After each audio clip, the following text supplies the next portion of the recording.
Hello students, last time we have seen the properties of areas of two triangles. Now we are seeing the examples based on those properties. The first example is here, question number 1. In triangle ABC, segment AD perpendicular to BC, in triangle PQR, PS perpendicular to QR, BC is equal to 12, QR is equal to 8, AD is equal to 5 and PS is equal to 4. And find area triangle ABC upon area triangle PQR. Now here the given things you can see here. Here AD perpendicular to BC and AD is given as 5 and BC is 12. Now in triangle PQR, PS is 4 and QR is 8.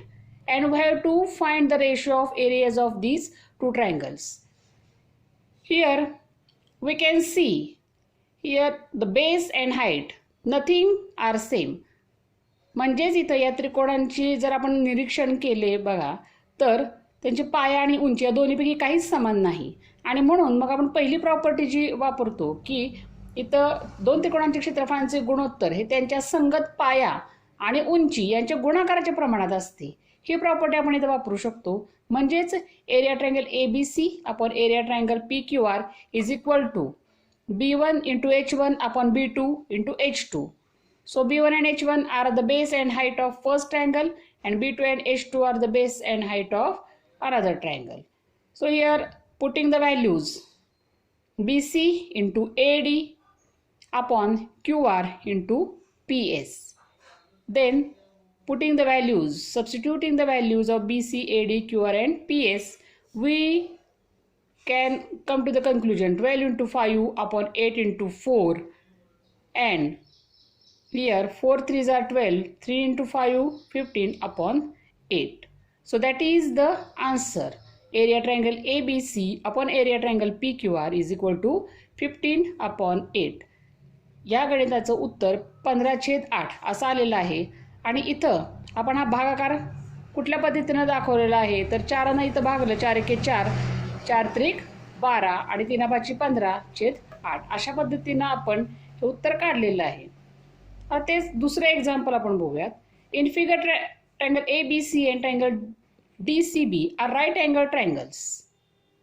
AB upon DC is equal to 4 upon 3 and find area triangle ABC upon area triangle DCB. या गणितामध्ये जर आपण निरीक्षण केलं तर आपल्याला लक्षात येते पहा की ABC हा त्रिकोण एक आहे आणि BCD हे त्याला लागूनच त्रिकोण आहे. म्हणजे या दोन्हींच्या मध्ये कॉमन जे आहे ती BC आहे. आणि हा जर आपण पाया घेतला तर मग हे त्रिकोण कसे आहेत, समान पाया असणारे त्रिकोण आहेत. आणि मग समान पाया असणाऱ्या त्रिकोणांची क्षेत्रफळे ही त्यांच्या संगत उंचीच्या प्रमाणात असतात हे आपल्याला माहीतच आहे. So here area triangle ABC upon area triangle DCB is equal to H1 upon H2. That is in proportion of their heights. The reason is that bases are equal. Hence, the areas are proportional to their heights. Now here corresponding heights AB upon DC and putting the values, substituting the values, we get 4 upon 3. So here the answer comes area triangle ABC upon area triangle DCB is equal to 4 upon 3. That is the second example. Now the third example here is here ABC is this is given triangle. The values given are BC is equal to 55 units, DC is equal to 40 units. Find area triangle ABD upon ADC. ABD and another triangle is ADC. Here these two triangles are there, small triangles, and we have to find the ratio of their areas. Now if we observe these triangles, then here ABD and ADC, the common side is AD and that is the height of those triangles.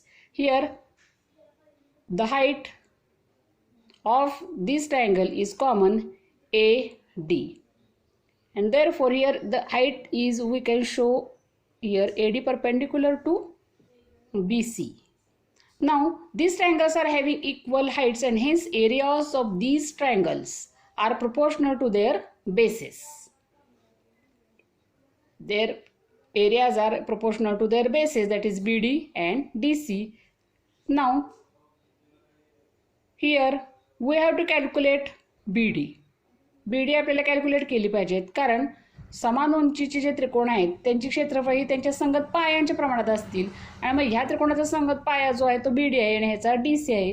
परंतु इथं DC दिलेला आहे, BD हा direct दिलेला नाही, तो आपल्याला अगोदर कॅल्क्युलेट करावा लागेल. म्हणजेच इथं पूर्ण BC ही कशाच्या पद्धतीनं आहे, तर BC ही BD अधिक DC यांची बेरीज येते, आणि त्यामुळे मग BC is equal to BD plus DC is equal to BD plus 40, and here BC is equal to 55. Now solving this equation, BD is equal to 55 minus 40, that is equal to 15. म्हणजे BD ची किंमत आपल्याला 15 म्हणजेच 15 अशी निघालेली आहे. आणि आता मग आपण जो फॉर्म्युला आहे तो वापरूयात. Area triangle ABD upon area triangle ADC is equal to B1 upon B2. That is ratios of their corresponding bases. Triangles having same heights, that is the reason. Now here corresponding bases are BD and DC. BD upon DC.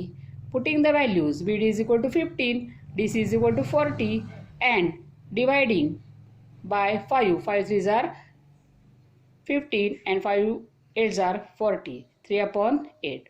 That comes the answer. Area triangle ABD upon area triangle ADC is equal to 3 upon 8. So after seeing these examples, we are going to the next point, that is basic proportionality theorem. Here the basic proportionality theorem, what is the theorem here? The statement is that if a line parallel to a side of a triangle intersects the remaining sides in two distinct points, then the line divides the sides in the same proportion. म्हणजेच या स्टेटमेंटचा अर्थ काय होतो, जर एखादी line त्रिकोणाच्या एका बाजूला समांतर असेल आणि उरलेल्या दोन बाजूंना विभागत, दोन वेगवेगळ्या पॉईंटमध्ये विभागत असेल, तर ती लाईन त्या बाजूंना प्रमाणात विभागते. मग ह्याचा आपण आता प्रूफ बघूयात. इथं बेसिक प्रोपोर्शनॅलिटी थेरम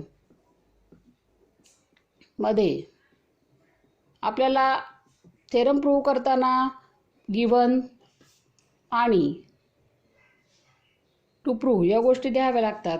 त्यासाठी आकृतीची सुरुवात जी आहे, सुरुवातीची आकृती जी आहे ती अशा पद्धतीने द्यावी लागेल की ABC हा ट्रायंगल आहे, त्यानंतर L ही लाईन या BCला पॅरलल आहे, आणि ती या दोन बाजूंना ABला PQ मध्ये छेदते, ACला Q मध्ये छेदते, आणि मग अशा पद्धतीनं ही मूळची आकृती आहे.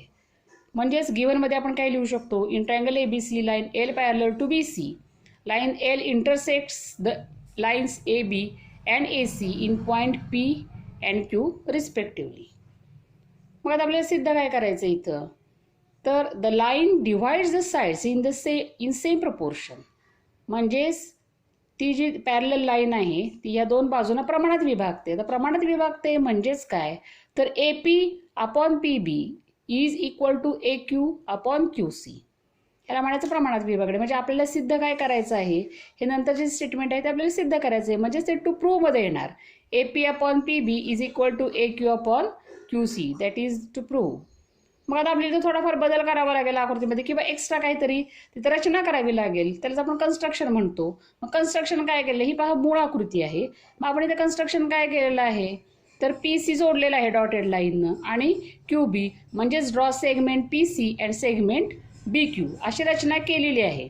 आणि ही रचना केल्यामुळं मग आपण कुठल्या दोन ट्रायंगलकडे लक्ष द्यायचं आहे पहा अगोदर, तर ट्रायंगल APQ आणि ट्रायंगल PQB हे दोन ट्रायंगल्स आहेत APQ आणि PQB.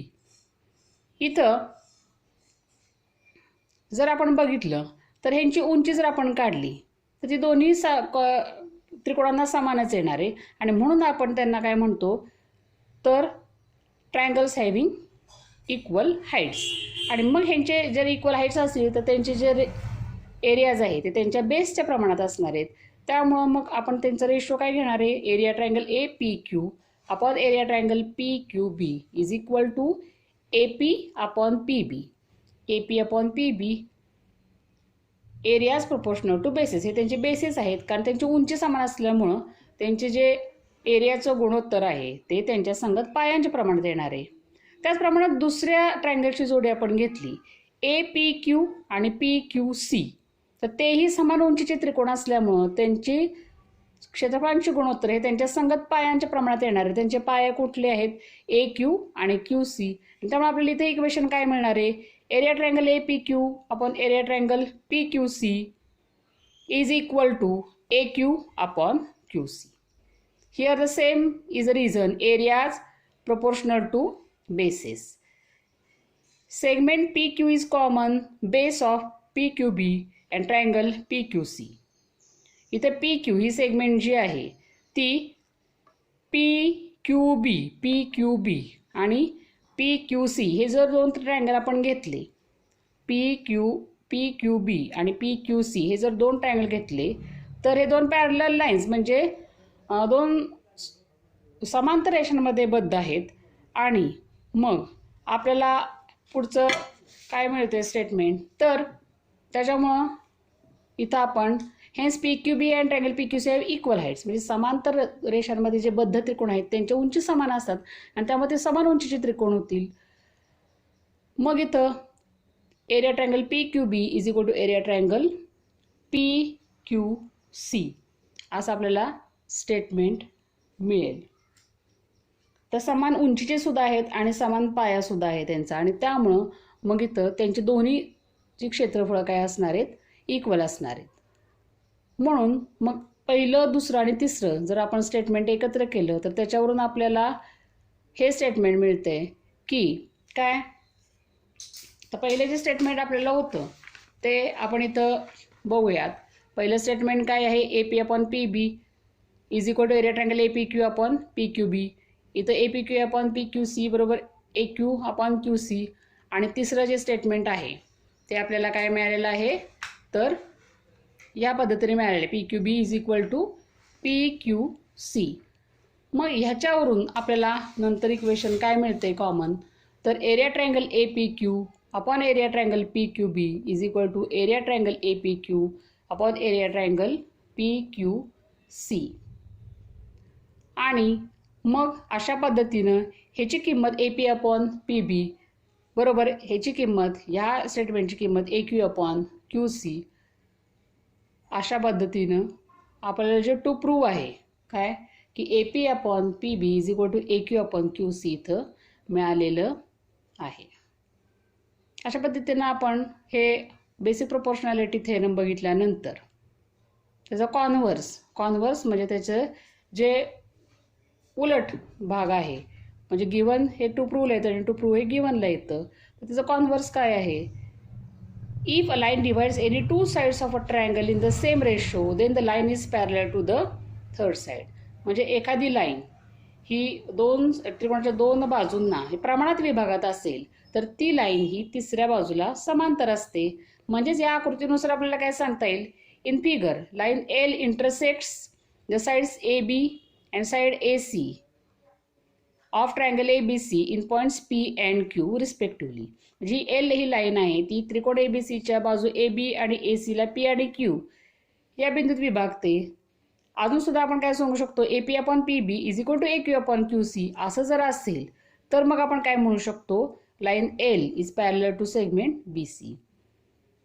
म्हणजे पहिल्या हे प्रमाणाचं मूलभूत प्रमेय म्हणजे बेसिक प्रोपोर्शनॅलिटी थेरममध्ये जे सांगितलं त्याच्या हे बरोबर विरुद्ध आहे आणि त्यामुळे आपण त्याला काय म्हणतो converse of basic proportionality theorem. म्हणजे एखादी लाईन ही त्रिकोणाच्या दोन बाजूंना प्रमाणात विभागात असेल तर ती लाईन ती रेषा तिसऱ्या बाजूलाही समांतर असते. अशा पद्धतीने हे कॉन्व्हर्स स्टेटमेंट आहे. आणि ह्यानंतरच्या भागात आपण ह्याच्यावरची एक्झाम्पल्स बघू.